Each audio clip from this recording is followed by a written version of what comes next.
आइए शुरू करते हैं। आज हिंदी पद खंड का 11वां नंबर टॉपिक है, जिसका नाम है प्यारे नन्हे बेटे को।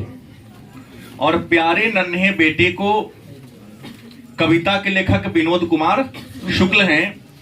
और प्यारे नन्हे बेटे को जो कविता है वह जिस पुस्तक से लिया गया है, जिस कविता संग्रह से लिया गया है, पूछा गया प्रश्न है, वह आदमी नया गर्म कोट पहनकर चला गया विचार की तरफ। इस लाइन को पूछा गया है कि प्यारे नन्हे बेटे को कविता किस काव्य संग्रह से लिया गया है।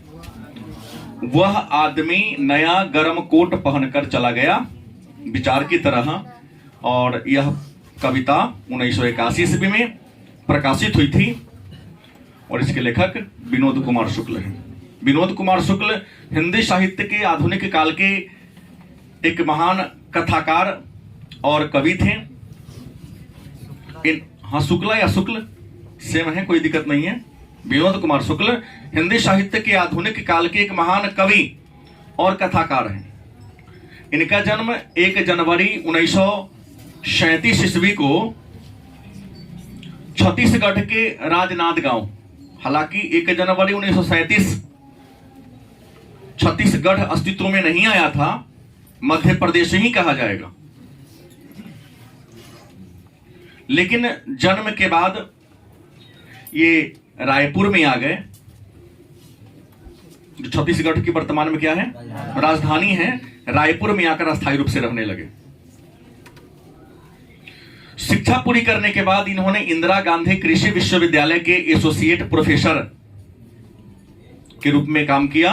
1994 से 1996 तक 2 वर्षों तक इन्होंने इंदिरा गांधी कृषि विश्वविद्यालय के एसोसिएट प्रोफेसर के रूप में काम किया था। इनको कई सम्मान मिला था, जिसमें रघुवीर सहाय स्मृति पुरस्कार। रघुवीर सहाय हिंदी साहित्य के कवि हैं। उनका एक कविता हम लोगों ने पढ़ा है, नाम क्या है, अधिनायक। कल ही तो पढ़ा हम लोगों ने।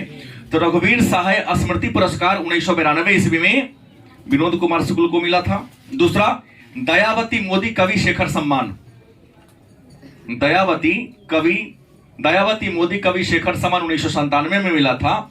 और साहित्य अकादमी पुरस्कार 1999 में इनको मिला था। और साहित्य अकादमी पुरस्कार हिंदी साहित्य के क्षेत्र में दिया जाने वाला सर्वोच्च पुरस्कार है भारत सरकार का। और इनको साहित्य अकादमी पुरस्कार जिस कविता संग्रह के लिए मिला था, उसका नाम था वह आदमी नया गर्म कोट पहनकर चला गया विचार की तरह। इनकी पहली कविता संग्रह का नाम था लगभग जय हिंद। इनकी जो पहली कविता संग्रह थी उसका नाम क्या था, लगभग जय हिंद। और इनके द्वारा लिखा गया अन्य काव्य संग्रह का नाम है लगभग जय हिंद, सब कुछ होना बचा रहेगा, अतिरिक्त नहीं, और वह आदमी नया गर्म कोट पहनकर चला गया विचार की तरह। तो आइए, इन्हीं के द्वारा लिखा गया एक कविता है प्यारे नन्हे बेटे को।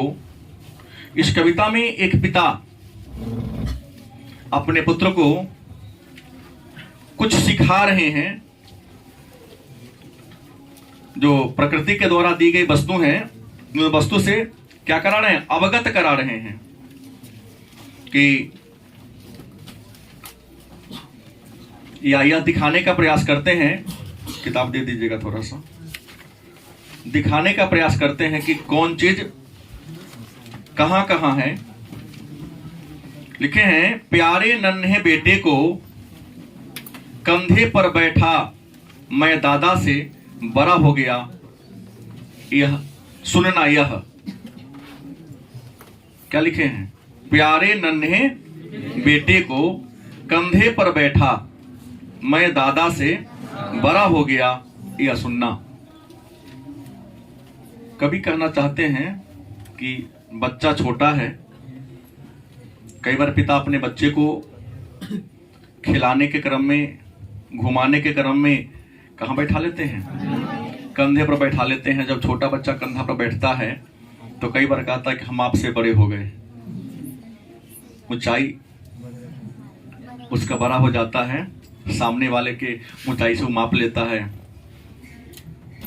तो प्यारे नन्हे बेटे को कंधे पर बैठाकर कवि घुमा रहे हैं, घुमाकर यह उसके मुख से सुनना चाहते हैं कि बच्चा एक बार कहे कि हम दादा से, मतलब आपके बाबूजी से वे क्या हो गए, लंबाई में क्या हो गए, बड़े हो गए।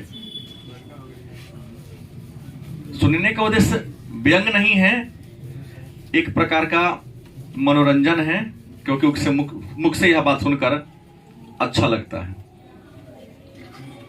प्यारी बिटिया से पूछूंगा बतलाओ आस पास में कहां कहां लोहा है। कभी अपने छोटी बेटी को सिखाना चाहते हैं, नहीं, उसे यह जानना चाहते हैं कि वह लोहा से परिचित है या नहीं है, और यदि परिचित है तो हमारे घर में लोहा का प्रयोग कहां कहां हुआ है क्या। तो ये कहते हैं प्यारी बिटिया से पूछूंगा कि बताओ लोहा कहां कहां है। चिमटा करकुल शिगड़ी शमसी दरवाजे की शाकल, कब्जे खिला दरवाजे में धंसा हुआ वह बोलेगी झटपट। पिता कहते कि जैसे मैं अपनी छोटी बेटी से पूछूंगा कि बताओ लोहा कहां कहां है, बेटिया झटपट बोलेगी। जो आसपास में घर में देखेगी कि लोहा कहां है, तो चिमटा में, चिमटा देखिए आप लोग, रोटी पलटने वाला, चिमटा में है। करकुल मतलब जिससे दाल को निकालते हैं आप लोग, सब्जी भी निकालते हैं उससे, उसी को करकुल इन्होंने कहा। शिगड़ी मतलब तो जंजीर, जैसे आजकल के घर में तो जैसे पुराना का घर हुआ करता था, हाँ, तो पहले आज किवाड़ी एक ना होता है, पहले 2 पल्ला वाला किवाड़ी हुआ करता था, और हंडिल पहले नहीं के बराबर हुआ करता था, तो शिकड़ी ऊपर चौकट में लगाकर ताला मार दिया जाता था। तो ये कहता शिकड़ी में समसी, फसूल भी उसी का ना बनता है। दरवाजे की शाकल, जो गेट है उसका जो कुंडी लगा हुआ है। कब्जा, किवाड़ को कसने के लिए, या खिड़की वाला जो किवाड़ है उसको पल्ला को कसने के लिए जो क्या होता है, कब्जा होता है, इस पर किवाड़ को पूरा मूव करता है कब्जा में। और कब्जा में जो पेच लगा हुआ है वहां पर क्या है, लोहा का यूज है। रुककर वह फिर याद करेगी। कवि स्वयं कहते हैं कि इतना तो झटपट बता देगी क्योंकि आसानी से देख ले रही है, फिर रुकेगी, थोड़ा सोचेगी। वही लिखा कि रुककर वह फिर याद करेगी।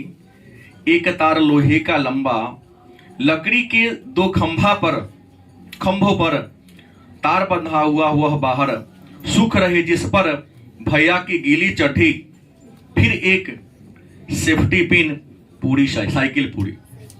क्या थोड़ा देर इतना बता दे कि फिर थोड़ा देर बेटी क्या करेगी, छोटी है, विचार करेगी आखिर और लोहा कहां कहां हो सकता है। क्योंकि छोटे बच्चे से जब प्रश्न करो उसके अंदर उत्कंठा होती है, यह जिज्ञासा होती है, यह जानने का कि हम ज्यादा से ज्यादा बताकर प्रशंसा हासिल कर सके। नहीं, और जब बच्चा से प्रश्न आप करोगे तो प्रशंसा पाने के लिए और अधिक प्रयास करता है। तो फिर कवि कहते हैं कि थोड़ा देर बेटिया क्या करेगी, रुकेगी, सोचेगी, विचार करेगी, अपने नजर को आसपास दौड़ाएगी और क्या बोलेगी। एक तार लोहे का लंबा, कि बाहर एक बहुत बड़ा का लोहा का तार लगा हुआ है जो लकड़ी पर क्या है, 2 बांस पर टंगा हुआ है, जिसको हम लोग ऑर्गेनिक कहते हैं, हैंगर बंधा हुआ है, जिस पर भैया का जो गीला चड्डी है सूख रहा है, वो भी लोहा का बना हुआ है। सेफ्टी पिन नहीं, हाँ चड्डी लोहा का, समझ लिया, विचित्र प्राणी सब है। सेफ्टी पिन बुझते हैं ना आप लोग, बाल में लगाते हैं, और माताएं लोग साड़ी में लगाते हैं। स्टैंडर्ड जमाना हो गया, नाम पड़ गया साड़ी पिन, होता है सेफ्टी ये पिन। छोटे बच्चे को नजर ना लगे किधरों लगा देती है, हाँ माला में लगा देती है। तो ये कहती है कि सेफ्टी पिन वह भी लोहा का है, और जो साइकिल बाहर खड़ा है पूरा साइकिल ही क्या है, आस पास वह ध्यान करेगी, सोचेगी, कभी कहते फिर थोड़ा देर आसपास नजर को क्या करेगी, दौड़ाएगी, और दौड़ाने के बाद क्या करेगी, सोचेगी। दुबली पतली पर हरकत में तेजी की, कितनी जल्दी जान जाए वह आसपास कहां कहां लोहा है। थोड़ा सोचेगी, दुबली पतली है, छोटी है, लेकिन कूद फान करेगी, हरकत करेगी। क्यों? इसलिए कि और अधिक से अधिक अपने पिता को बता सकूं कि इसके अतिरिक्त हमारे घर में लोहा कहां कहां लगा हुआ है। मैं याद दिलाऊंगा। कभी कहते कि हम भी कुछ समझाएंगे ना। बच्चा जितना समझ गया तो अच्छा बात है, लेकिन यदि बच्चा उस बात को नहीं समझता है तो बड़ों को समझाना चाहिए, और बड़े लोग समझाते भी हैं क्या, कि मैं याद दिलाऊंगा, जैसे सिखलाऊंगा बिटिया को, मैं अपने बेटी को याद दिलाऊंगा, और याद दिलाने के मतलब माध्यम से मैं उसको सिखाऊंगा। क्या?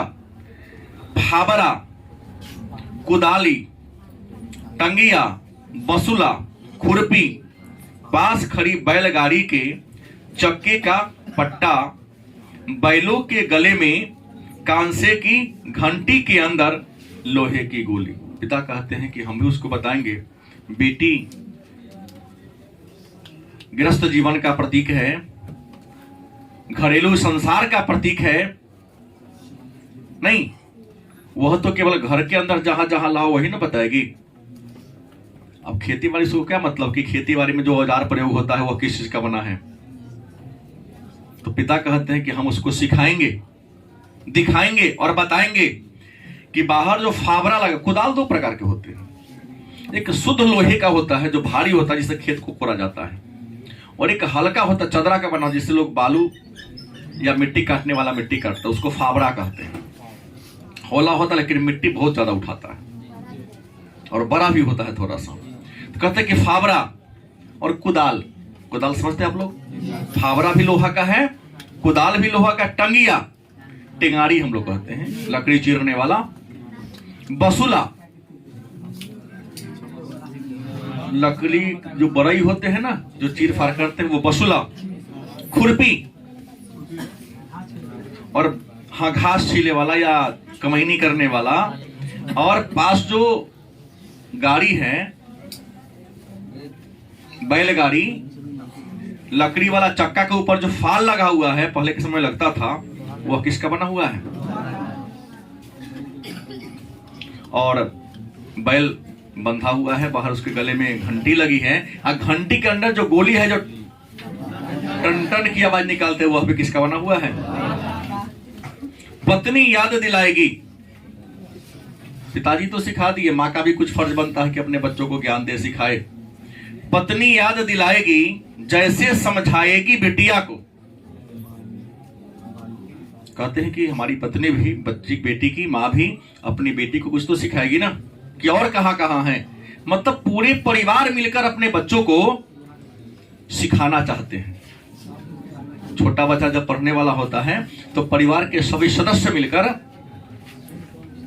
माध्यम से यही तो कहना चाह रहा है कि पिता भी कुछ सिखाते हैं, माता भी कुछ सिखाते हैं। परिवार में यदि अन्य सदस्य हैं तो वह भी थोड़ा छोटा ज्ञान अपने बच्चों को देते हैं। क्या लिखा कि पत्नी याद दिलाएगी, जैसे समझाएगी बिटिया को। पत्नी याद दिलाएगी, समझाएगी, बताएगी अपने बेटी को। बाल्टी, लोहा किसका लोहे का क्या बना हुआ है? जिसमें पानी भरते हैं। सामने कुएं में लगी लोहे की घिर्री, नहीं, लोहा कुआं से पानी निकालने के लिए दो खंभा गाड़कर उसमें घिरनी लगा दिया जाता है, रस्सी उस पर लगा दिया जाता है, उससे खींचो। ऐसा करने से क्या होता है कि बाल्टी खराब नहीं होता है और रस्सी खींचता भी नहीं है, और अधिक बड़ी आसानी से पानी कुआं से आप निकाल सकते हो। आज भी कई जगह जाओगे तो लगा हुआ आपको मिलेगा, दिखाई देगा। कहता कि कुआं में जो लोहे का घिरी लगा वो भी लोहे का है। छत्ते की काड़ी, डंडी और घमेला, घर में छाता लगा हुआ है, उसका जो कड़ी लोहा का है वो भी बना है। डंडा वो भी लोहा का है। और छत्ता के ऊपर से जिसमें सारा तार लगा होता है उसको घमेला कहते हैं, वो सब किसका बना हुआ है? लोहे का बना हुआ है। हसिया, चाकू और भिलाई, बला डीला, जगह जगह लोहे की टीले। कहते हंसुआ भी लोहे का बना हुआ है, चाकू भी लोहे का बना हुआ है, और मध्य प्रदेश में ही भिलाई है। और बैला डीला लोहा का तो खाने हैं का, तो वहां तो लोहा का टीला ही है। मतलब किस लोहे के खान का उल्लेख किया इन्होंने? बैला डीला का। और बैला डीला आपको ज्योग्राफी में बताया हूं कि वो लोहा के लिए क्या है? प्रसिद्ध है, फेमस है। इसी तरह घर भर मिलकर धीरे धीरे सोच सोचकर एक साथ ढूंढेंगे कहां कहां लोहा है, इस घटना से उस घटना तक कि हर वह आदमी जो मेहनत कश क्या है। इस तरह कवि कहते हैं कि घर परिवार के सभी सदस्य मिलकर अपने बच्चे को, अपनी बिटिया को यह सिखाएंगे, यह बताएंगे कि लोहा कहां कहां है। और इस लोहा के माध्यम से हम अपने बिटिया को या हम सबको कवि संदेश देना चाहते हैं कि संसार का हर आदमी जो मेहनत करता है, परिश्रम करता है और कर्म करके अपने जीवन यापन को चलाता है, वह किसके समान है? लोहा। मतलब कविता के माध्यम से कवि बताना चाहते हैं कि लोहा किसका प्रतीक है? कर्म का प्रतीक है, मेहनत का प्रतीक है। हर वो औरत दबी सताई बोझ उठाने वाली लोहा। कवि कहते हैं कि हर वो औरत भले ही वो दबी सताई है, नहीं, इस पुरुष प्रधान समाज ने पुरुष से 1.5 घंटा ज्यादा काम करने वाली महिला, पुरुष औसतन 24 घंटा में 6 घंटा ही मेहनत करते हैं और महिला 24 घंटा में औसतन, एक सर्वे है, 7.5 घंटा काम करती है। लेकिन इस पुरुष प्रधान समाज को अपना काम ज्यादा दिखता है और महिलाओं का काम कम दिखता है। ऐसे भी देखा गया है कि इंसान को अपना ही कष्ट बड़ा दिखाई देता है और आपसे ज्यादा कष्ट सामने वाले को हो रहा है, उसका कष्ट तो तुमको हमसे थोड़ा सा। कवि कहते हैं कि हर वो औरत दबी सताई बोझ उठाने वाली क्या है? लोहा है। कि हर औरत जो दबी सताई है, कुचली है, प्रताड़ना का शिकार है, लेकिन वह मेहनत करती है। बोझ उठाना मतलब क्या हो गया? वह किसके प्रतीक है? लोहा का प्रतीक है। जल्दी जल्दी मेरे कंधे से ऊंचा हो लड़का। कभी कहते हैं कि मेरा बेटा जल्दी जल्दी क्या हो? हमसे ऊंचा हो, हमसे बड़ा, हमारे कंधा से उसका हाइट क्या हो जाए? बड़ा हो जाए। लड़की का हो दूल्हा प्यारा, उस घटना तक कि हर वो आदमी जो मेहनत कश लोहा है, हर वो औरत दबी सताई बोझ उठाने वाली। कवि कहते हैं, ये बताना चाहते हैं कि हमारा जो बेटा है वह भी जल्दी जल्दी बड़ा हो, हमारे कद के बराबर उसका कद हो जाए, तब वो कार्य के महत्व को समझेगा और समझ जाएगा खुद कि लोहा कहां कहां है। और बेटी भी बड़ी हो, मैं उसका क्या कर दूं? विवाह कर दूं। और जब उसके ऊपर जिम्मेवारी का बोझ आएगा तो खुद समझ जाएगी कि लोहा क्या है और लोहा किसका प्रतीक है। तो इस कविता में या इस कविता के माध्यम से कवि यह सिखाने का प्रयास किए हैं, कवि यह बताने का प्रयास किए हैं, परिवार के सभी सदस्य लोगों का यह दायित्व बनता है कि अपने बच्चे को विभिन्न वस्तुओं के बारे में नहीं, दैनिक जीवन में प्रयोग होने वाली वस्तुओं के बारे में सिखाएं, बताएं कि कौन सी वस्तु किस चीज का बना हुआ है और किसका हमारे लाइफ में, जीवन में क्या इंपॉर्टेंस है। क्योंकि ऐसे करके ही छोटे बच्चों को ज्ञान दिया जा सकता है। लेकिन हम और आप इस काम को करते नहीं हैं, इस कारण हमारे बच्चे क्या होते हैं? पिछड़ जाते हैं। आप करेंगे, ठीक है।